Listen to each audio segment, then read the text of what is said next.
swona no bie na. Larry. Zeri yomo. Ihe amudia no madu kama nene ku won eke ngu won. Tuwe. Ha? No gbe no gbe eyan ari ewe. Larry, ikwe nu ko mo gwa na ikwe. Yeah.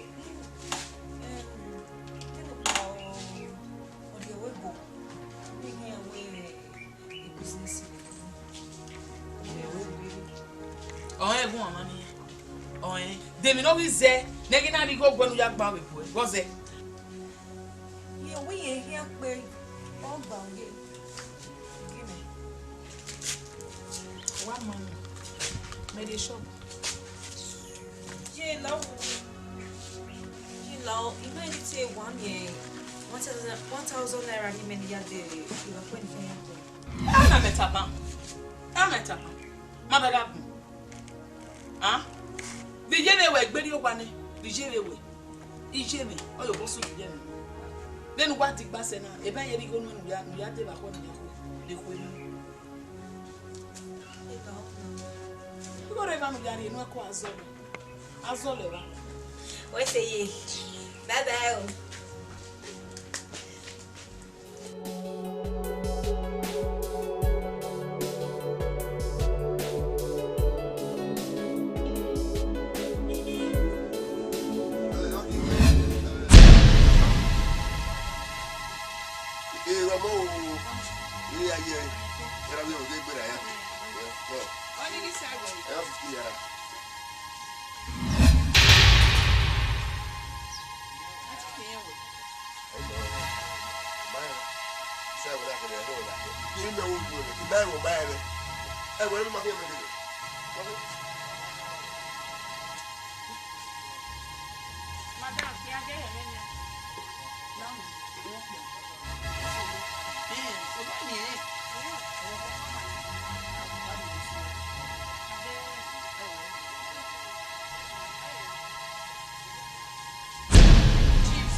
Then when I'm where or I go back. Ah? Eh, see that don't break it. You might do on you. See when you go come out with. Oh, men no more. We go we are well in okay. Good. They can set you up for money. The woman have good work. What? They will be some justice.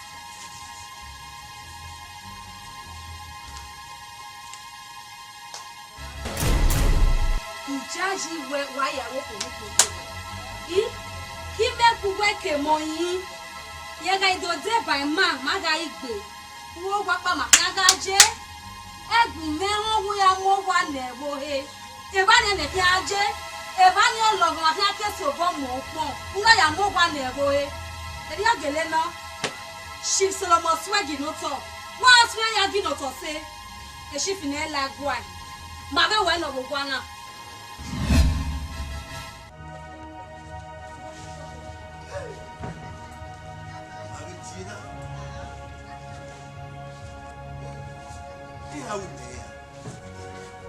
Do they do me? Maybe get my yo. But I could go in ahead. My big. I don't tell you.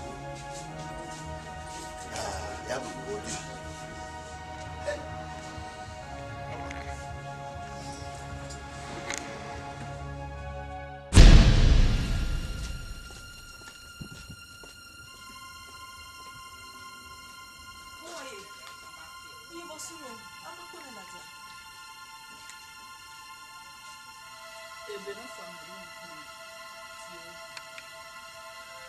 Address of your normal phone.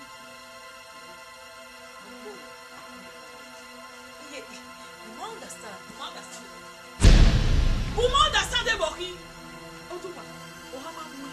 Oh, do you not get forward? When I told him, you wouldn't say no more wedding or both to you already. You wouldn't have money. Because I'm not saying you know, down my phone. Only you. Kill a moon. You have a back.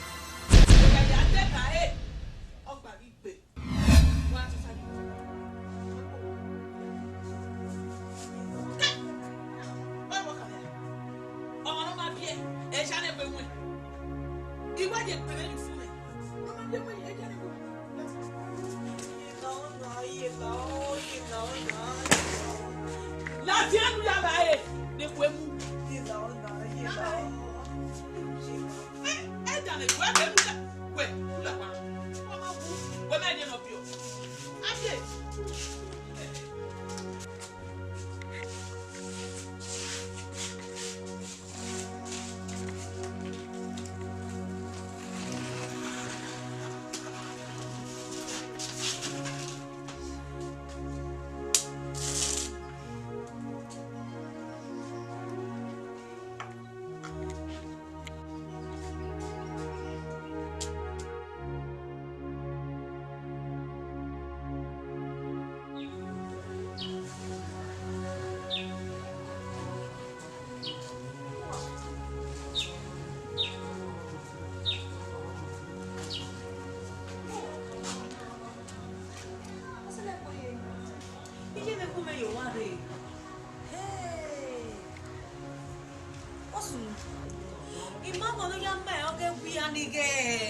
Solo, e io immagino questo, no? E via. Ok, what is it? Guardate, no. Di tutta che vuoi lo dire che mi che guarda che lao. Ma non lo vuoi papà. We ni ya so sta che mi senti. E quale ni so iwa ko go o to ri o we shi but mo we o plano na iru we bu we na so me ni ati wa ni ye na wo bo si ni la o na wo bo o ti ta ko we lo bi ke mi ke gbera ke la o na o ibi o bi ni ki hari e we na pa ja o la o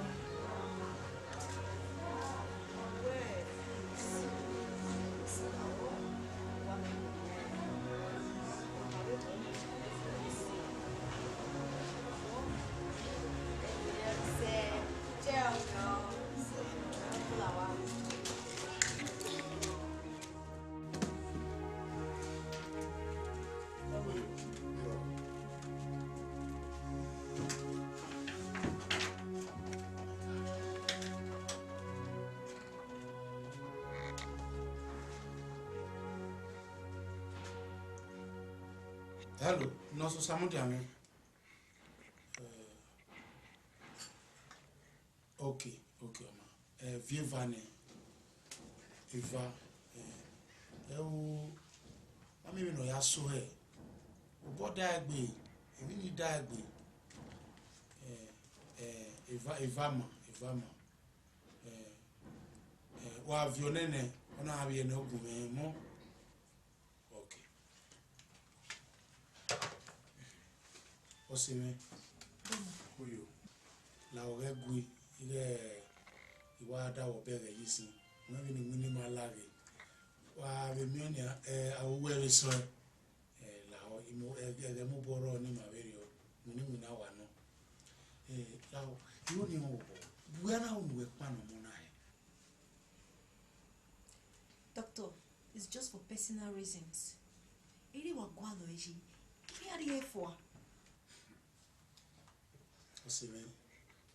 Iwa gewe ọmọ nega bi ye ati bie beko teme ne kire awoni waya gewe o kan azeme di bude na no wa ge e ma soro awo nu di ro webe e ma ye webe fu nu do ni ya mo ko ye pano eso we ro awo e ma ese na do agin nu do ni opano so pa awima mi ni bune okeke are ado agwalo mo ayimi onu ya me bu ode ni bu na no yo fi wiri e Doctor, lawo ima bo we ade no do poru yen no mama me lao ike bu we ade I make up in mind the mene e mo hia bio vie wiane lao I hia re fo wa u I'm sorry, Gualin, so ma zero teme nikiri ni yawe o ti ya meri bude ni e re ma ba de wo mo egbe na lawa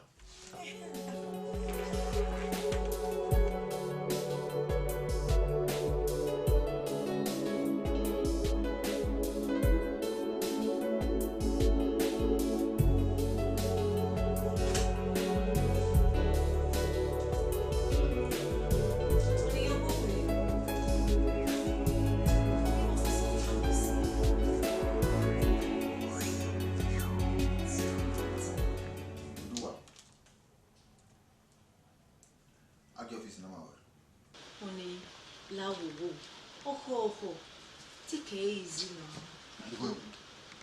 Love will do now. No, tell me, Mama, no fear, I know what back or be. In way, it can't go while you are day away. Now, you came in now and very good away. Now, you are bobbing now. I remember we could not away, set here, giving occasion. Now. I will say, will come. I will give one. I will give her.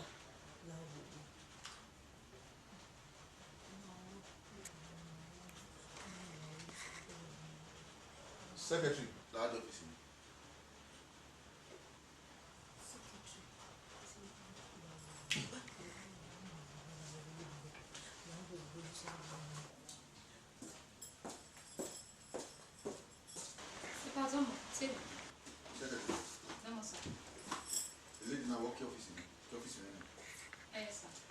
Permission from here. Yes, sir. Thank you. Next time, the lady mama like at all. I will not care who work with women, office women no allow. Consider yourself sacked. Where are going away? What? If I allow it, madam, do I can? Madam, now we might lose a job here. Do I can?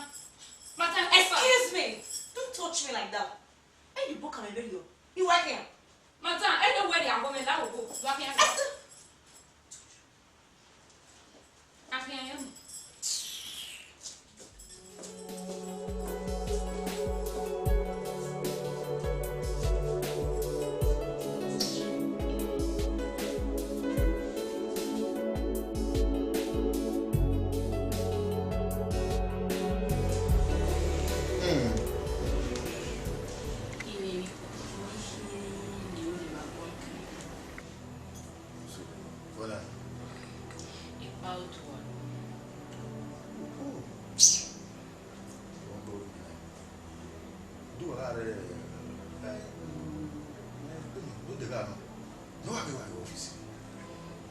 Secretary level. Come on, let push it again. Oh, no, your office. I don't know. You?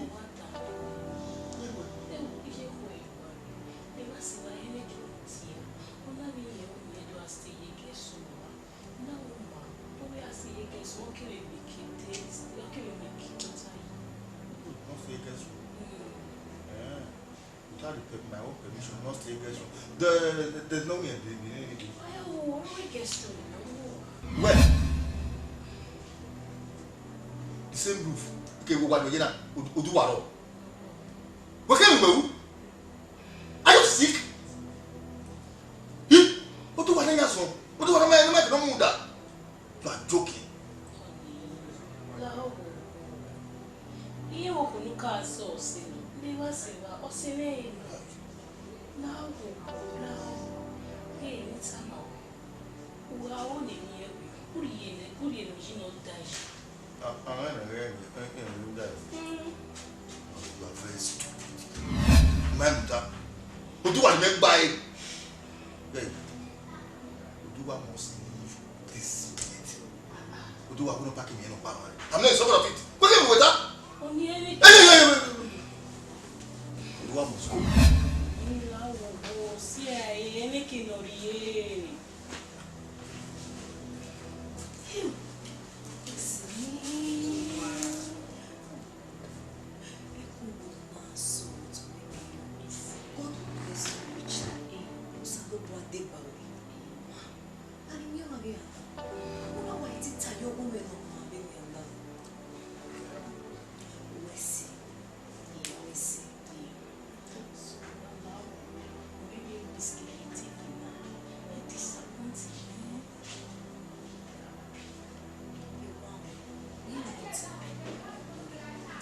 he'll be supporting me.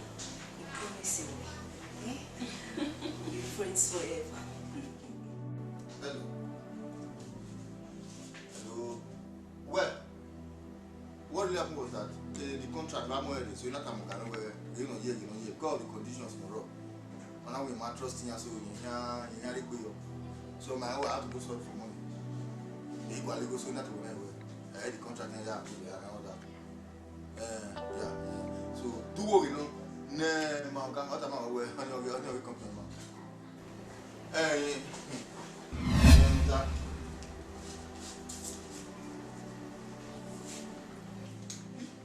Keep it, yeah. I don't open a fixed deposit account. When I come there where the life in man land when you are up your money so money my first child only open 2.5 million account already. Yeah, a fixed deposit, yeah. Or say 2 years and they can access it. The other 2.5 when I come will never get the liability of the amount of money I give you. That the other 2.5 when you open this market. Yeah, by your Monday during lunch hour, yeah, so that now we can finalize issues. Huh?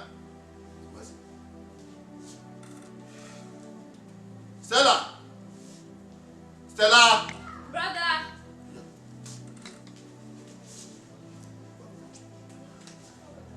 Brother, give me tea. Hey, now we are assuming that. No, we met midday. If let's me here loud by 3 o'clock. So Monday in order. Fine.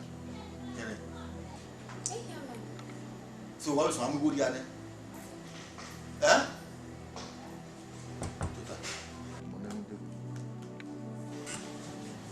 So am I happy with salary? 20,000 naira where I get tickets. Salary in my month. Eh? Everywhere. Why am I going to go? What do you mean? Oh, did you go when you are sustainable? Okay, receive your first salary. Then why am I moving through an hour? Oh, okay, no, where your mom. When my young money, either the Maga stay, get to the Maga stay, face me and face another stay, or Mamma Barima, or Mamma Barima. You saw watching my body a bit of where my baby is school. Okay. So when I'm able to have my body, I'm going to have a few panel. Okay, you tell me what I did or Zopak. Yalamotua, Alipota. Eh, but we saw motos. When you would there where or you can't autonomy assistant, the one I will. Tamara Lugan Rock, their motto with flight. A Nigerian flight in Mala, who can say to be who know who know die. Was the Tamara who call me Tamara where Yala. But I was saying, who here Latin? And I sat on the one. Then I said, Tamara, Mama. what's the Tamara? Okay, take care. Auntie, call.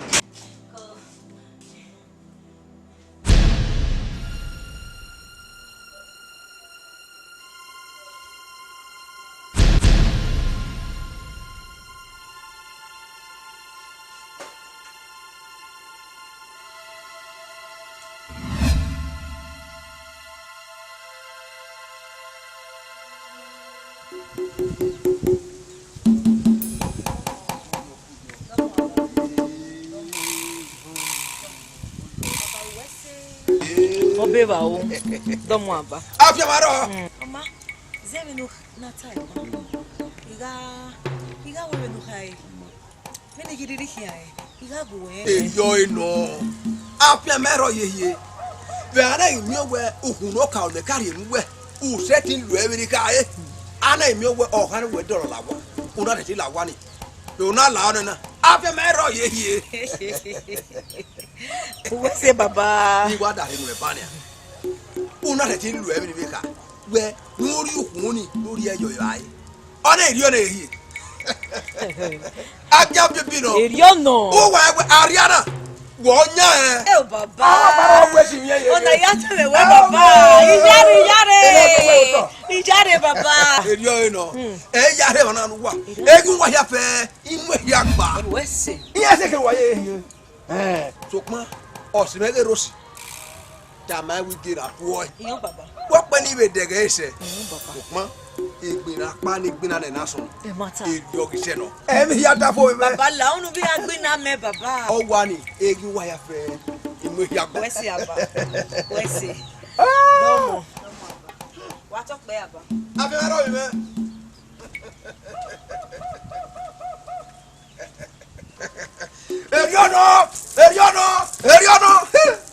Eriono!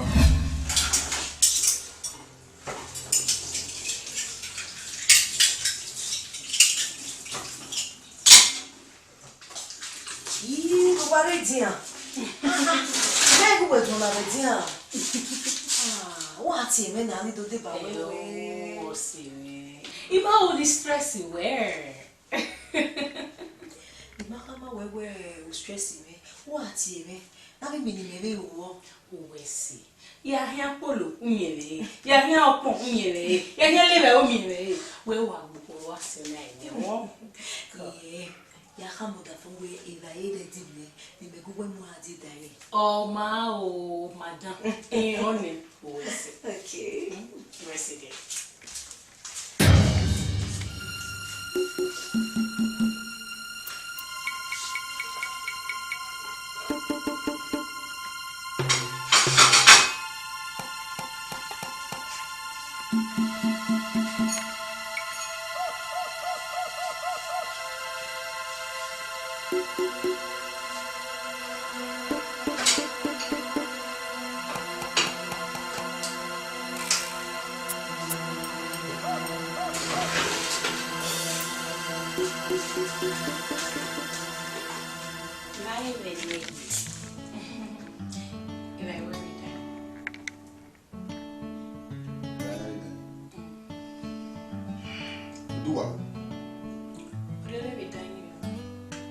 Same time you do another year.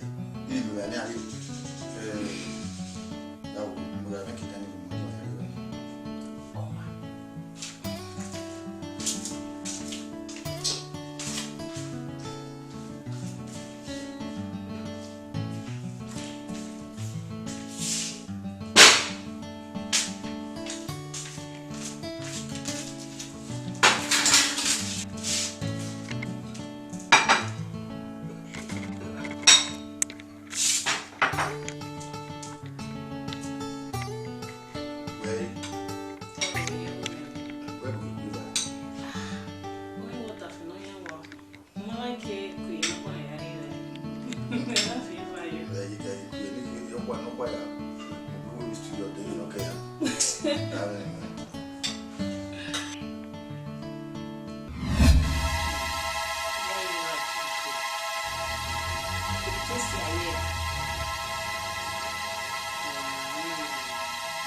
Okay. What can you do?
May always decide where on our stay on our back.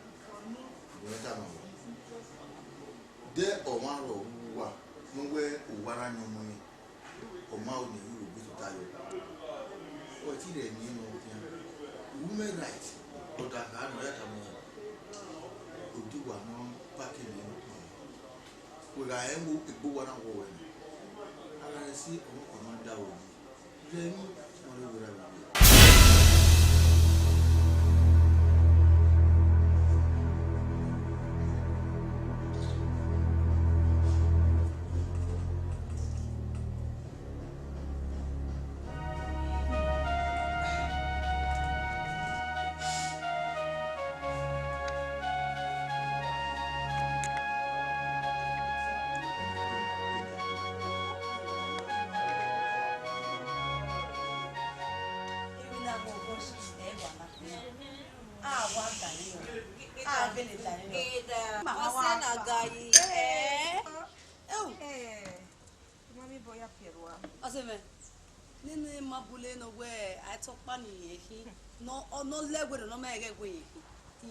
My dear, he make not be below.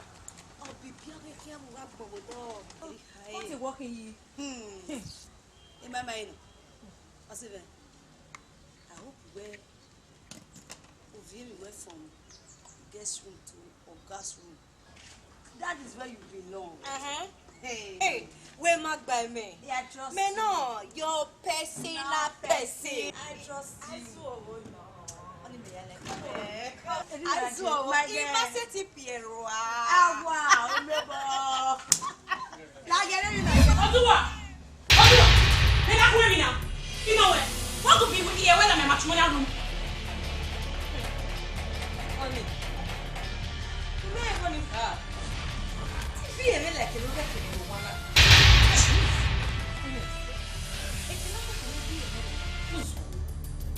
And then what with back? Kubiatana.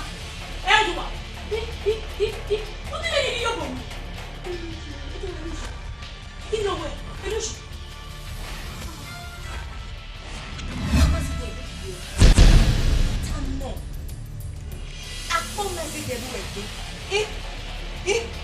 Oh, wait, we're more living in Motia. Oh, damn it, Bolomweg. Don't let my way boyfriend and walk people. You'll be a pay. Who know what see a well now? What the leg? Here come a no way. Oh, that for out that for. Come on. Every sense. You really have to tell you. Where? Oh, go good. Oh, well. Oh, go good. You have your own. Oh, well. Oh, why is it there more, Hannah? Oh, yeah, good vision now. Men. Oh, I will swallow you this time. In the oil. You make a couple of the boss at you. The question. You don't want to get boy, you never know.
ní máa ti ìwé ọ́fíìsì ẹ̀wọ̀n adéwádé wọn náà láwo ní ẹlẹ́rìí.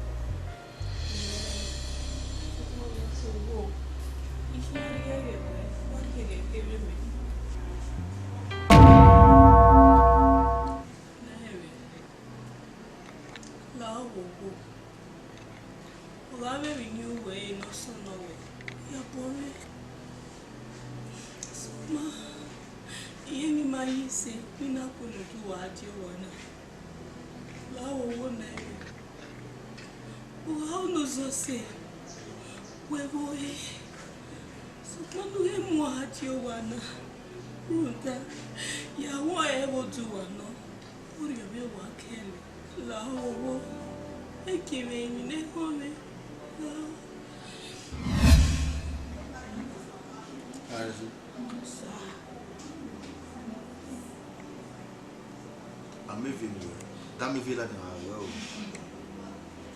We went about way to waste there. I can give any a lamb. Do I fear while the king is at you? They are distracting me. Come on. Mama. Me. What are you? If we must have a say, in our hospital, you see what? You will tested for that. Hey, Dr. Nariyawa, I am 2 months and 3 weeks pregnant. Who never? Who do ya? Oh, where? Or say what do dig where you mean? Who are the two? Who never? Yeah, we who never no. Oh, we are fair, look, oh, we are. Umame ni palona. Are say Uji, no. Or do I? Ina bien yeke, ina bio dagbe, ina bien kwa. Ijari aba. Ina we mi opagi roba gbona, yawu. Ni eko hena bere ni ya mi pe. Ebero. O kweso, okay la. Eri ono. Meri pa ba son, eri pa ba fa. U never nebo. Ugo dodo ya ha. Eri o ino. Yo ime. Owo so pon. Emi oparun ya wa. Ni ebe wa. Ogbenu ege arese. Ege ha ma nu yi eye. Emi ko yo ama.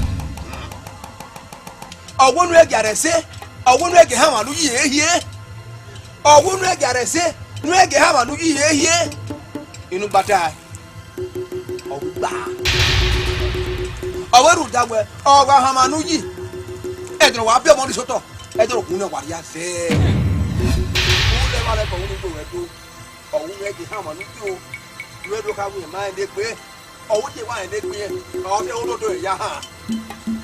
Idio no ire. 3 weeks pregnant. Congrats.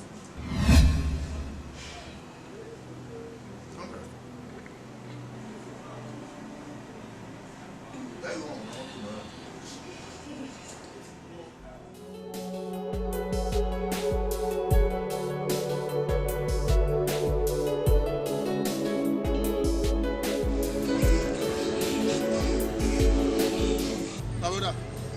Here you guys. One way good business here, and I know you go to one. I'll give you a you can be the guy.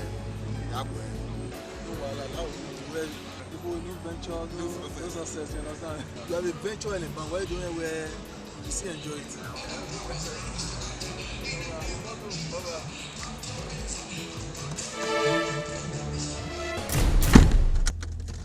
Uja. Anami. Eki. You. Before well. Go. Segie. Like walking. Yeah. The gbe wa o na mi we ro pa masun. Relax. Wa gie. Relax. Eh? Okay. Bere moto. Eki. Wa gie ki wo. Bere moto. Tigo Kwalo. I can give you right now. Come down. I say drive.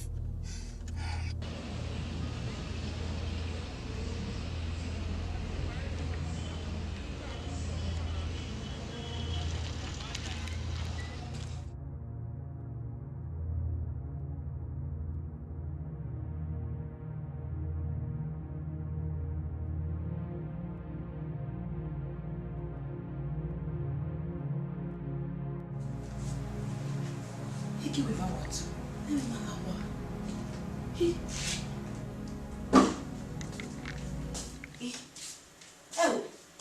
Hey mama, what do you think mana?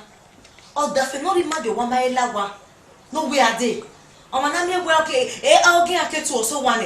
I'll give way back and to my lawa. Oh, what to time and I'll do it away. If you buy a palon de Sissi. Eh, on the aim to keep beyond it to them that you're not doing. Oh, when I want to time and I'll do my way. Lario. Hey, I'm not saying the vessel like Willie. A bomb. You know what? A bomb. Hey, it's allowed, you want.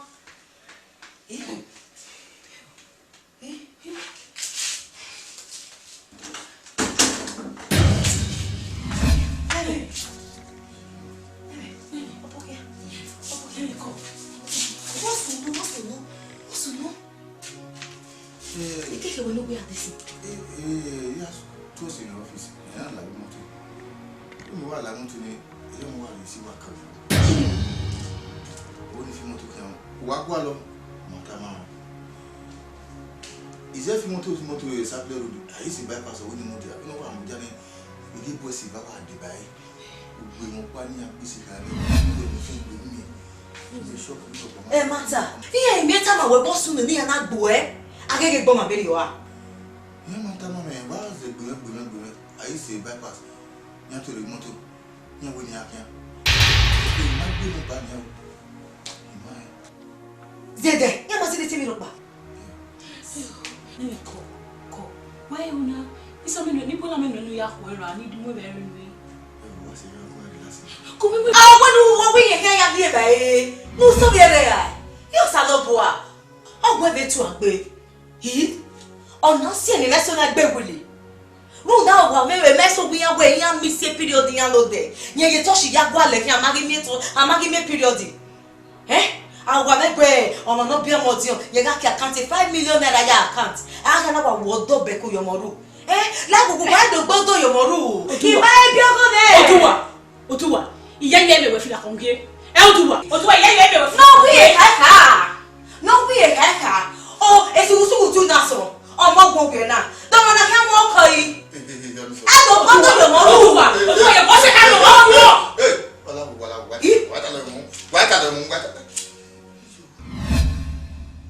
I'm highly disappointed at you. Erosi makamame wewa waka. Eh? Simple instruction. Ina instruct you where has a big. Why you are already? Why do come my way? Oh, who not hear you one of where no one who won echo. So, what is it? Big. When I can't get work, Bewa. Mama mind, you don't see anyone at Bewa. Are they waving video? Come on. I waving video now.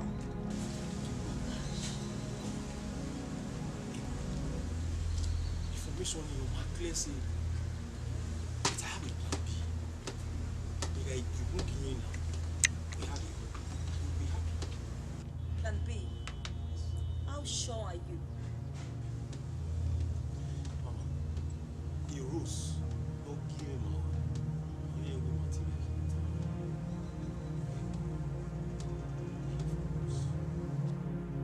boy, una gele we mi no kai na.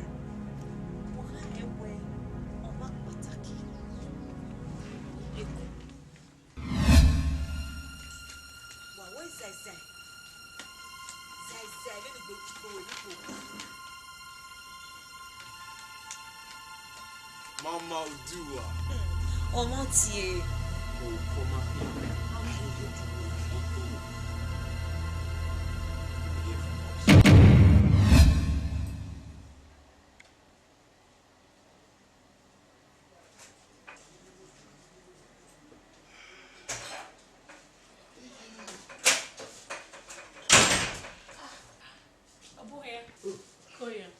yes. Oh, yes, a boy. Come. I don't know. Pardon, sir. No, sir. I will say girlfriend, you know. Only when I carry a day. And you walk on mama if you find by your phone. And now we do to it. I don't have my words in your doing it to start any sticky over. You show what's another.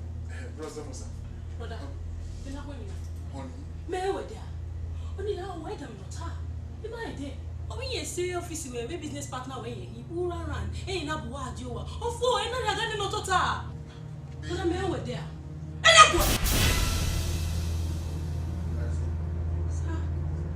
Let's assume.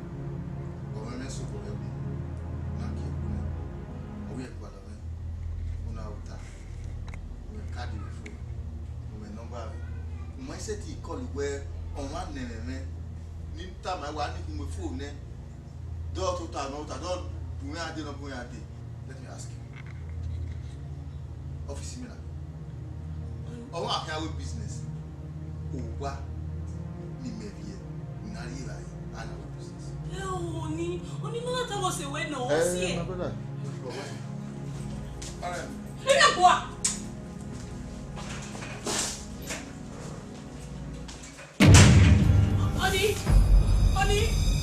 Honey, now I'm going.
This is nonsense.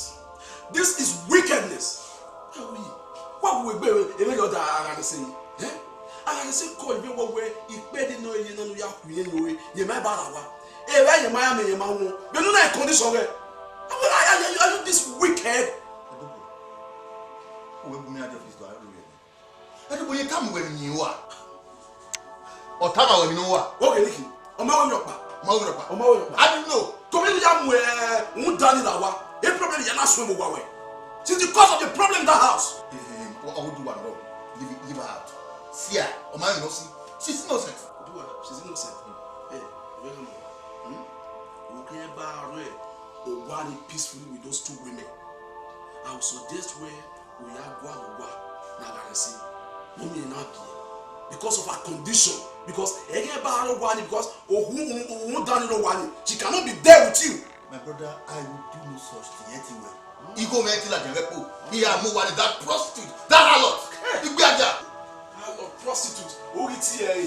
e bege de wo we to tire anyway. Eh? Who done what do what don't when they cook no ga we a big man. This same Agarasi was there for you.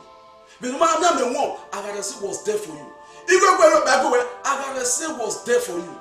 No, make it go there. Walk away where she's like prostitute. And come on. The no man go and walk. Now Agarasi, don't mean not be me. Consider what my relationship my way. And you know, that's fine. When you need to come away, nonsense.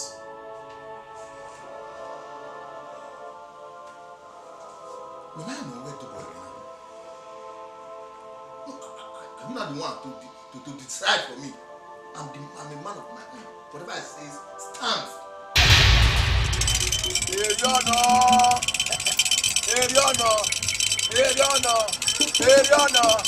Unlewa nebo. Ebi ya pe duka. Iwa he ya pe. Eriona iwe. Unlewa nebo. Owu we do. Owu ere wa nanu enu e. Ise baba. Owu ya we fo ni de ya. Eriona aba. Owu yo peke. Ugbo yo kan. Owu ere. Ṣùgbọ́n ọwọ́ ìta mọ̀ ọ́ wẹ ìyẹn ní lẹ́wà nẹ́bọ̀ èrú eyeke. Wẹ́sì àbá. Bẹ́ẹ̀ni tá ẹ̀ bọ́ wẹ àrẹ̀ṣẹ́gẹ̀ ọ̀pákìpá ṣùgbọ́n ọ̀wé tó wá pa àmàlẹ́ mi èyí yé. Ọ̀wé bá nà ṣẹ̀fẹ̀ o. Ṣùgbọ́n ní lẹ́wà nẹ́bọ̀ wẹ yóò dá yìí ara ẹ̀ yẹn wẹ ọ̀yẹ́rẹ́ kan fún àdìmíra. Ní lẹ́wà nẹ́bọ̀. Yare baba. O bueno. Ọdún mẹ́gbìnà. Ọdún ẹ̀sìn àyèdámẹ̀. Ọ̀gbẹ́ èèyàn pànìyàn àárí ènù ẹ̀ ẹ̀rùkún náà nù ẹ̀. Ọ̀wú kéde ẹ̀jọ̀ ìbàyé wà rẹ̀ ṣe. Ó kà gbẹ́kù ní. Wàṣẹ gbẹ́kù. Náà bèkéré àmọ́ àwọn ìgbé o. Ó lè rúkún náà ní ẹ̀jọ̀ ìbàyé. Wà rí ẹ̀jọ̀ ìbàyé ni. Ọ̀gá ni ẹ̀kún wọn máa ń.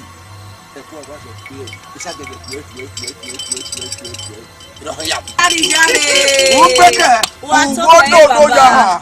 Ọ̀hún yẹn gbọ́ yọ ọ̀gán. Ọ̀hún tó pa òun náà gẹ̀ yẹn gẹ̀ jò. Dára gẹ̀ ọ̀hún.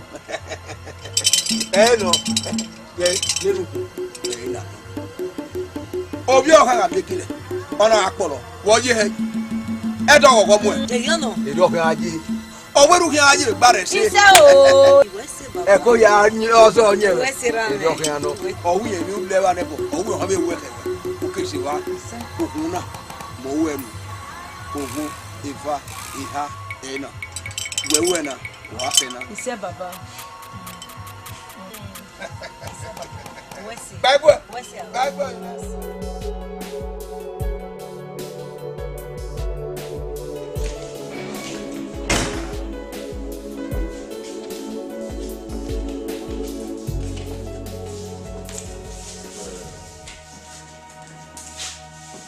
I'm not happy.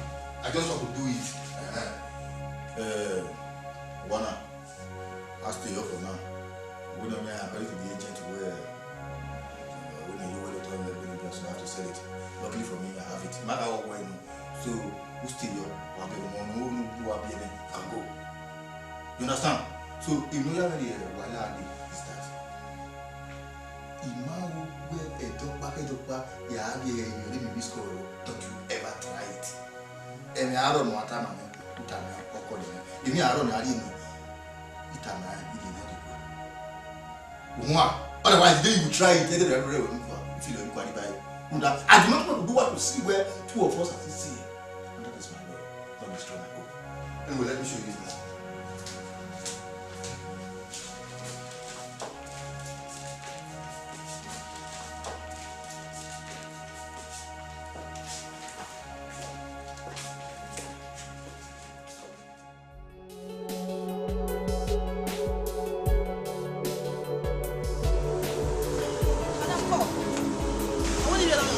Oh no, no me blue duku. Nene kuna uku, ne dinu rule ina. You know where?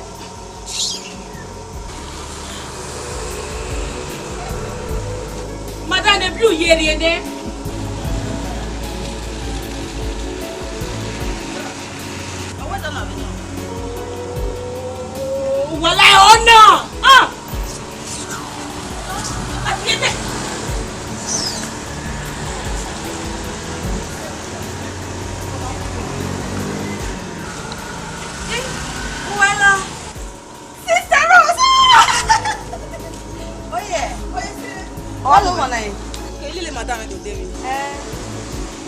are selling ba.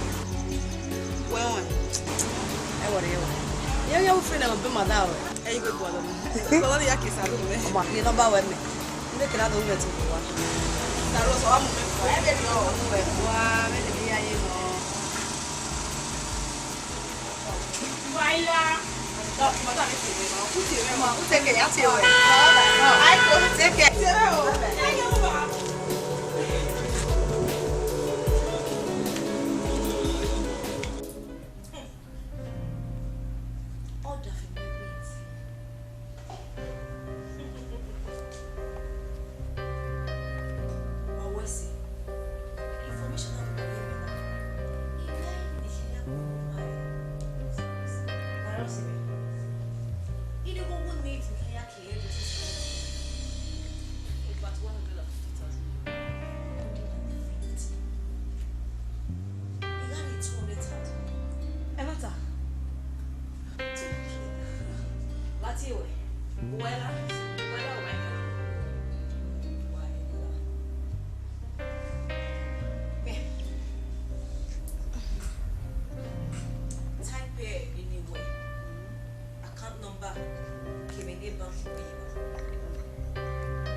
Transfer 200,000 in your account through online. Who are cashing in? What? 200,000? Yeah. Where's it? I don't know what's in it like this. So you will buy. My that was so always see. Yeah, what's in it like any at you? Starus, where's it? Oh yeah. Oh.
Voilà. Il va venir les bas. Si un autre officier dans ces bars. So voilà, il va t'agler non. Voilà. So voilà, mais quoi, n'atosi. N'atoué, doit me dire là. Voilà. D'ailleurs, il me dit non. Eh, pas bien gagner. Aïe, mais non, va le faire. O dame ne suni. Nori ni wa no ro ko ko ne o we no mu ne suno. Ama ye mi ne. Ama e su ba ye ba na no se nu. O dame nu Ye, me na mo na we. O ke se ti be bi me mo mu ya gbe ne. Ze be salon wa ki. Nu bo me ba, ki be yi nu. Ze asa di mo ti la nu bi nu. No me that we no. Guy. You hear you when the police. You see where they go here. Who keep what? You have no way. No me call. Call it. Come and where no give away who can. No me cannot go with no favor. We not do that. We don't know what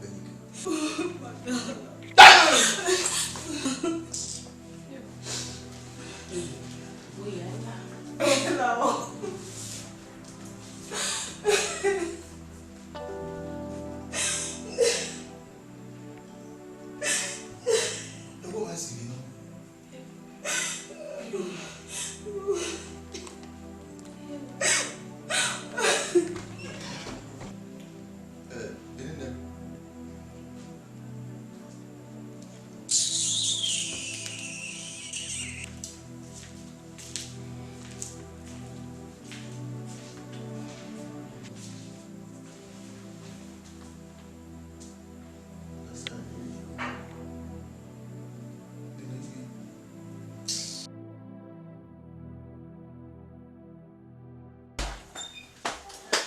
Feel good, la la la la la la la.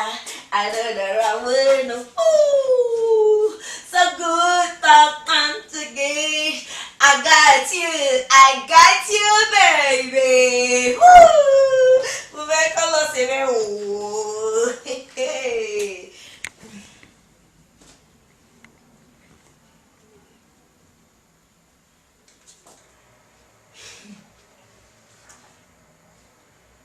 Hello, baby girl. Guess what? Oh, why la calling me? Oh, what I say la la one sing. Sure, babe, it calls for celebration. Yes, oh yeah, me a call you now. Make you feel more with you. The Maya da. Okay, Oma. I like the bar. Let's see. Oh my God.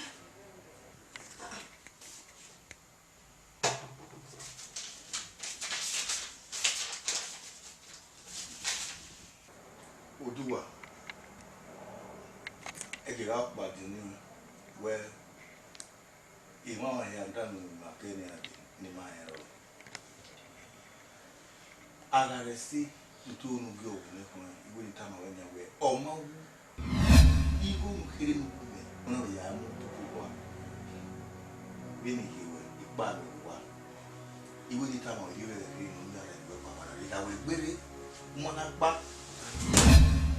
Ìwọ̀n àmì ọ̀pọ̀ mẹ́nà.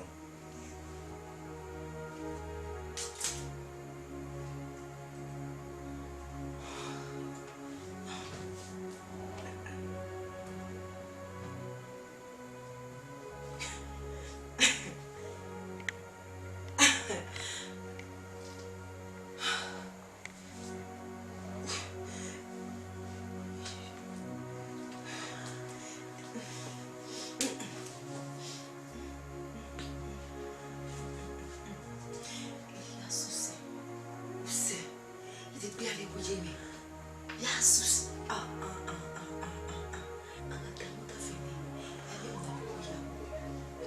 have to do something fast. Would you make your family here? Come back here. I need you to go. Oh, come back here.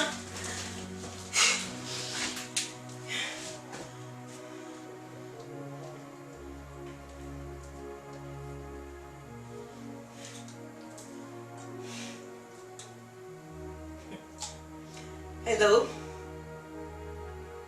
Oh, come back here. Obava. Iwaji ni were. Ogiena wala akore. Lao, inimuna nikia munu very urgent. Get me baby the usual place. Wesi. All right.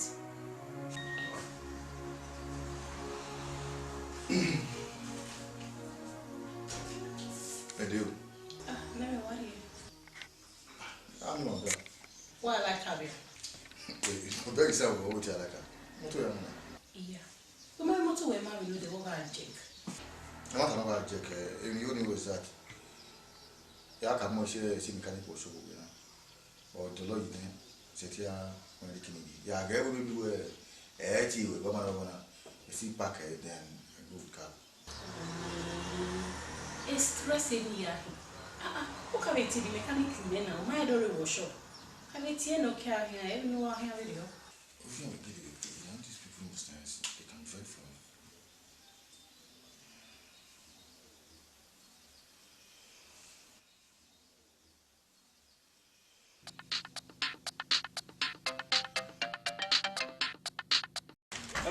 Hello, mechanic Menowi. Blue Mercedes now, C-class. The pardon? Yeah. Where was your not to make a jack in the so you need more idea was over. Check out. Yeah, if I road the because I'm a motor area, you're me a boy can now. Laoni motor one manager. Anywhere you would one manager, I may I call when moon motor at the lao. No problem. Later. Domo, we trust me now, Domo, sir. Oh, ma, Domo, sir. Okay. One of the customers were motoring area were not the so Nimue and later. Here is that me aka drive a kidney. A round up with called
Whoever me. Anyway, I don't get one man here. You know where? What will I get?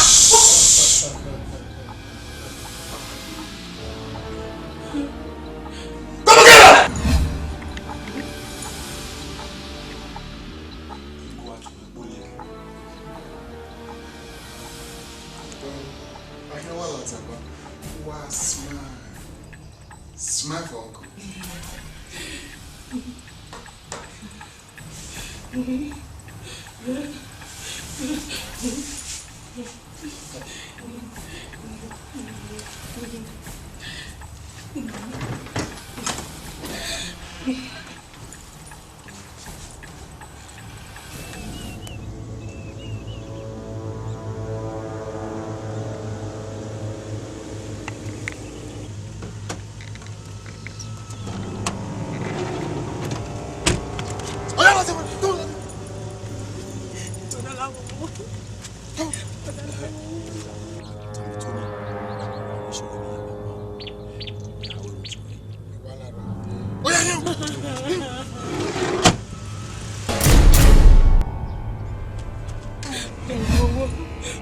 Tony, who's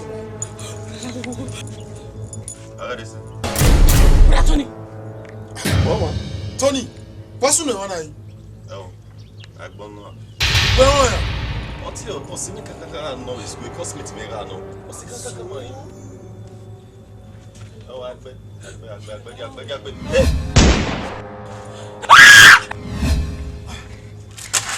Hey!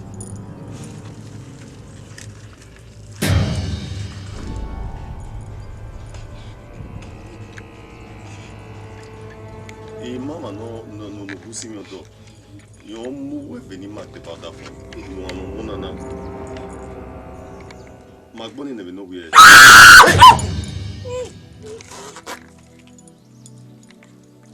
Benin go na mai se bi. Mi go na. La ya una. Ima yo ni we de mi na. Be no to ya se bi we campus we ya gbe mo. O ya me di go na no. E ya fu mi we fa mi mana. Wa wonu jame you know. We Ima ya ni lega we. Your entire family ya wape e. We are zeke.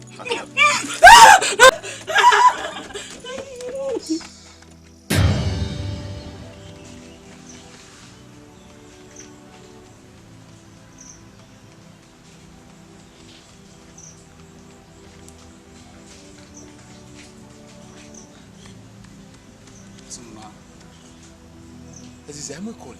And we call it Tony. Ah, call it Tony.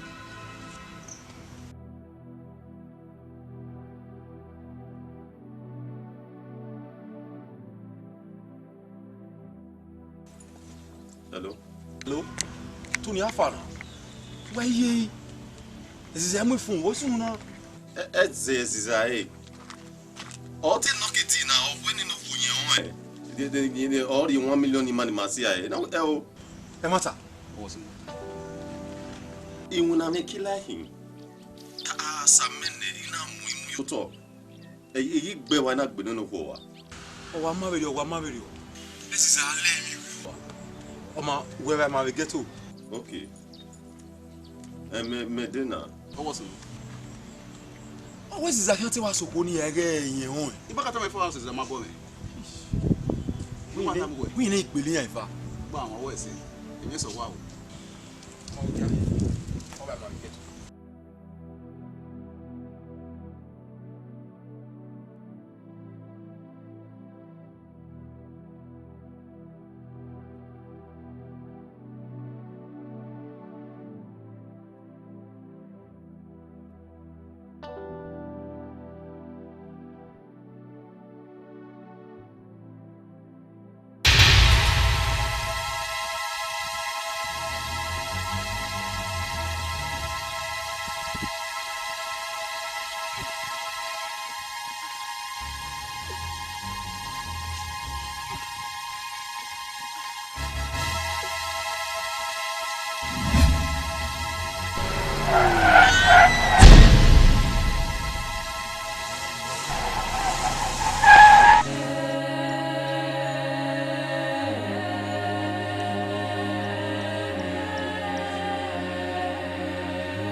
A problem, Goro.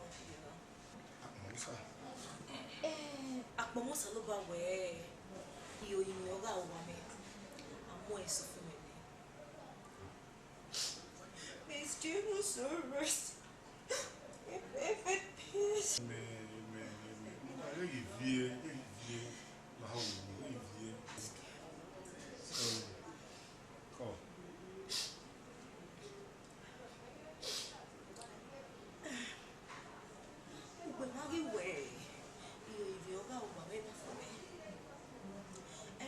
See what's there.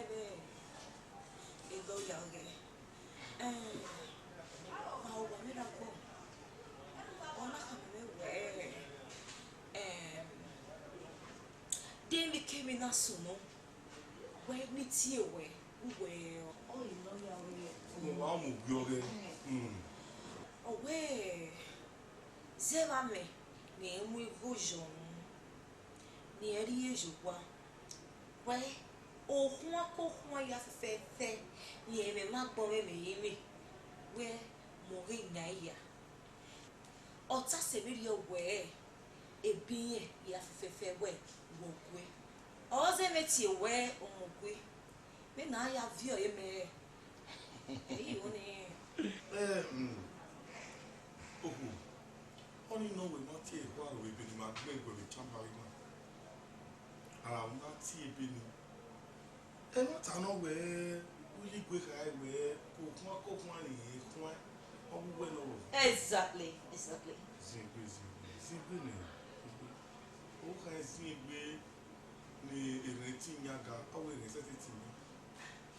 Ọmọ Yesu seba, ọmọ Yesu hu. Ọmọ le dole bi le gbon we enu we.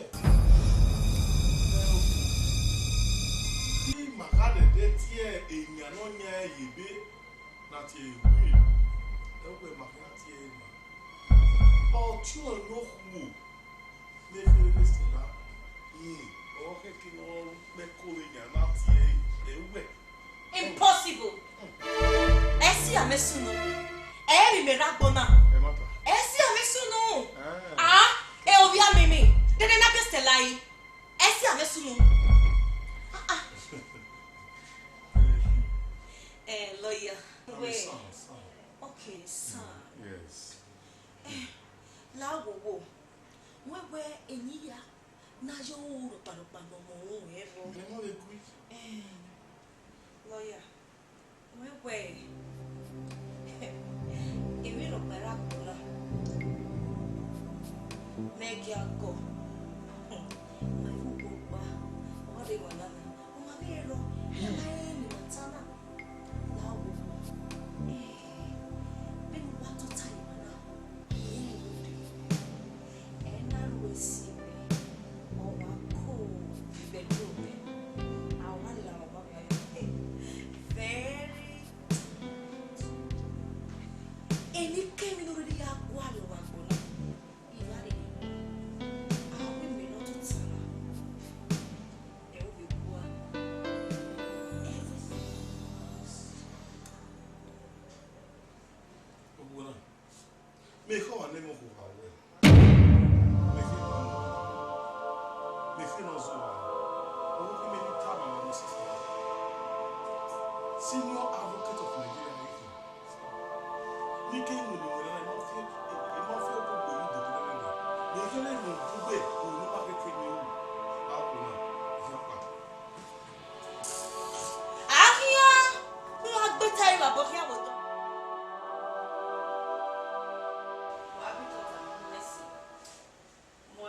Family lawyer Mr. Uyigwe Achieva. Ike sun ati ewi lore. Ìyàwó ni ma gbe Masayo. Mo barrister Rose Kolawole. Ma do waro pa me mo wa onu wata. Barrister. There good. Otime na, obi o ka egbon mi manu. Eragi ade we no do representing. Super no gele le ade. O wi yaro do pilopa. O do pidin ya ibu do. O te je me we ni ma. Mu de ahenya aketi edi bi. Ayo. Yeah, I know say. Epo gwazi de fo be mama. We tota. E brother na tota. O bia go kwa tota. O magbane. Egbe magbane. Do ka gbo me na ki be kai. He o salobo. La wowo. La wa ka se geti we na we zai. Mu de gero. Wo ya la tie. Barrister. If it's a well family, I make it knock out the face. Yes, Stella. Okweze ye. E na go ye ba. What kind of family lawyer ye hin? O ma ido me le odomi otu e. Barrister. Law. O ti ni na wa me no bu. Na Stella. O ti le kere no. Stella. A family lawyer Rose Kolawole. So, ike so ate the we now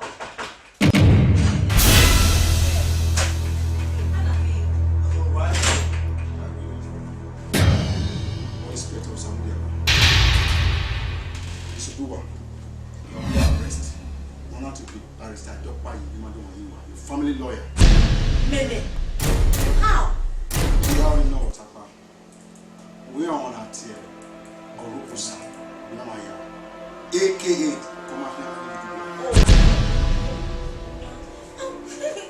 The Benin only day. He may be in a baby and motor. Bring him in.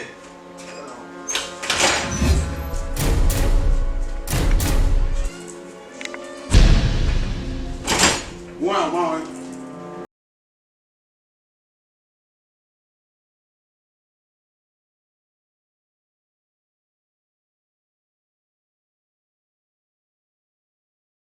When me baby snap a cry watch. Stella, when me baby snap a cry watch. Hey, meme. Ekwana me. Ekwana me. Ah, what you are.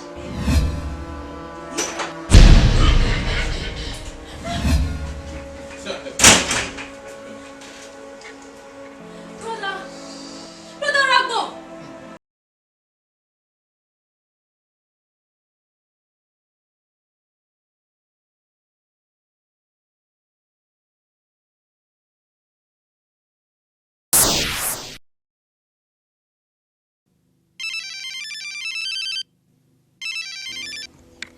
Hello? Domo? Ipa, na. Iji. Ipa me risi luna. Me hele moto no me buwe diore. No why. We mani mechanic bon awe na, wa we on adama mama na do madama hin. We ge ni wa wu na. Ona ma na. Ti me si mu na e wo shop me buwe diore. Ti me garu le buwe diore na. Ai nguna ka fun we shop. O mama. Domo. Salut voilà. Oh. Qui kana mi go ni avec ni e family me nya ya ya na mana ka ya yo bo. Salut voilà. Oh ni mana ni moto no ma wo.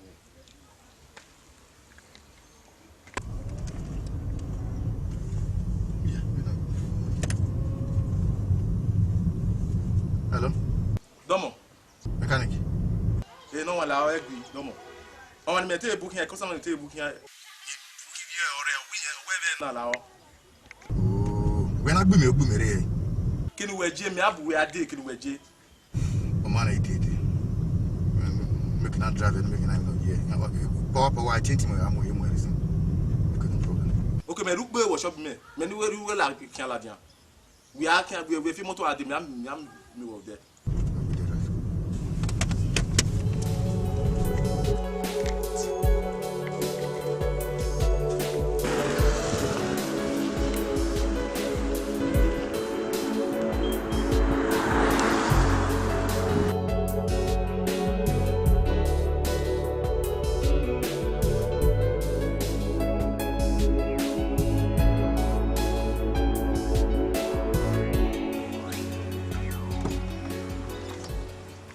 Mechanic.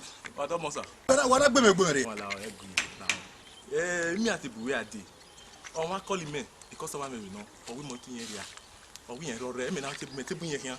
Me kian dey o there. O na dey call me we abi we na we do we no. O se be na call we we money moto ade. Domo. O hin here Daniel. Any moto me test we mu da me watch me buwe dey ba. Mu me moto la dia. No wa ha. We ba yen me. Domo sir. Domo. Oh boy, I know where I am because you know. Yeah, we are moving down the watch up, where did? Come on.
Move it! Wait. Et quand on vient vie?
Sans le robot, ça n'a rien.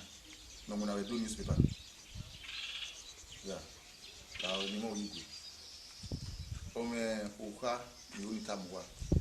On va mettre un publisher, on va mettre un yaya moi. Nous sommes dans le nom. Ok. Voilà l'office. Oh my. And did you know there open our office here? Nous ne pouvons pas nous voir. On est transporté nous roya. Il est nous bas 15 ans au football. Donc nous roya qui n'est pas là. Ouais c'est là où on a publié il faut monter na kifo. Very very important. Now we cannot be for 15. Ouais c'est. Mais là que dire. Do we not TV will come back so that in the office. Ouais c'est.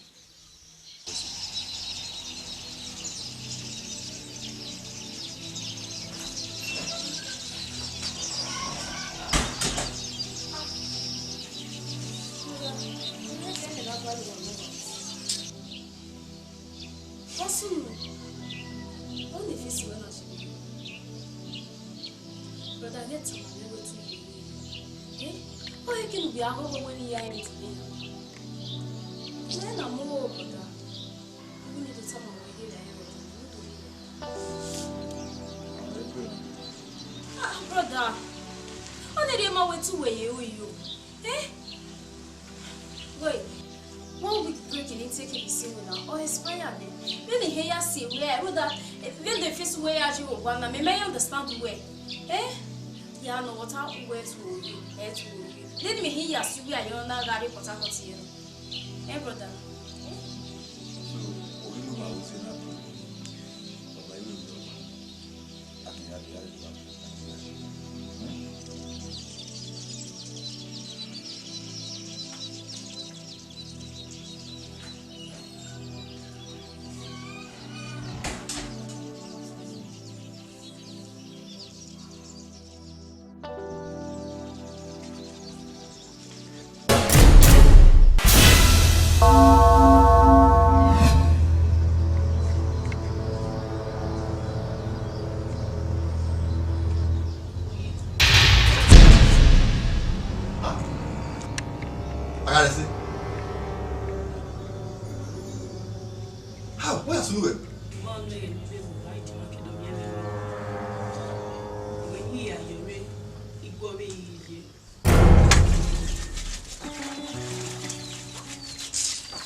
Come,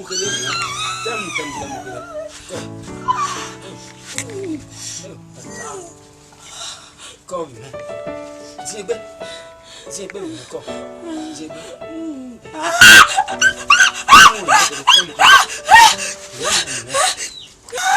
Zigbe, come. Oh, mama. Oh, mama.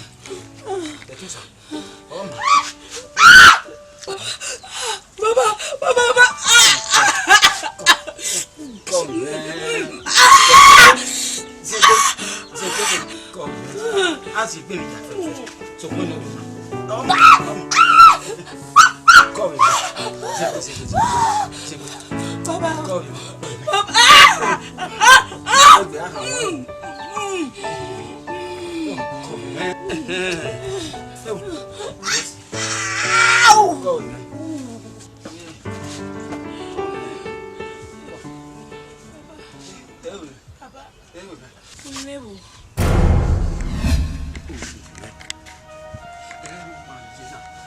Wherever you jam your moon and your wife, who 1 mile said, else here, Yana Lima, come on, when you are well. All son of your mother, all of your being well away. Hold up, no more. I'm not going there.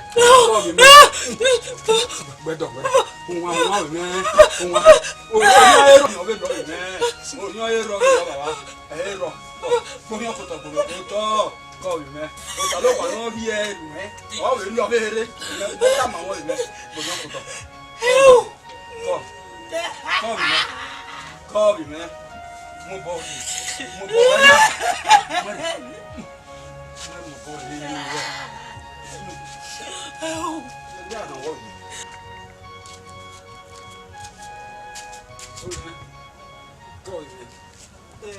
Sageke ya we na kere bobe no fian wa we la diana. It's only go we go. La wo do tota. Ni tota. We me. Come me. Baba. Wesi. Ese hi akmo mi. O sa pon me o me. Baba wesi yo go ya fe no eri me. Wesi baba. Baba. Ye o me. Ya we ni do are do. Ah. Egbe vesita na very old. Ah. Baby say you need money. Musa. Come baba. Oh man. Baby. O se we no re no de. We newspaper pa no. Mata. Imi o hada for me. Ah. Ta for me. Ah. Ah, como sabe, né? See na we ni ya vai do. How you, man? Ya ye so dugbo do ni ya won na kire le ni anana ni. Le na ero na. Ya ire obi me. Ido nwa ma le no aya pa re. Ko bi me. E ba ero bu wa wodo. E ba e. Me ka ya ibu.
Jonas is for this film now. They give a beer.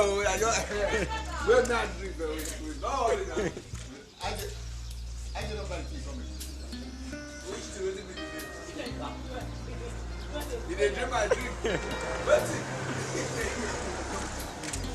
I thank God Almighty that we have come to the end of this shoot, and I must be made grateful to God Almighty for giving us this weather, the time, and the resources to put this project together. And outside that, I thank all the cast and crew, most especially Mr. Merigi, the boy of Yao, Loveduki, Shazubene, Osawiweze Weka, Peace, Peters, Maris Yamu, Shan Francis Odigie, my brother, my friend, Sayande Onagise, the DOP, who's more or less like the director who has been there for me, Stanley Robusa, thank you. The makeup artist, Bridget, I must call you. Come, cut off your own. I appreciate you. We have been together. She's been there doing all she knows how to do best, and I pray that God Almighty will grant her more wisdom to do more. Say whatever you want to say. Wow, I thank God for this job. It has been successful. Yeah, thank you very much. God bless you. We've come to the end of this production. And the last act is for the set. Go. The last. Now this guy, I'll see you. And this is going to be a bump, and watch out for it. Watch out. It was nice working with every member of this. Oh.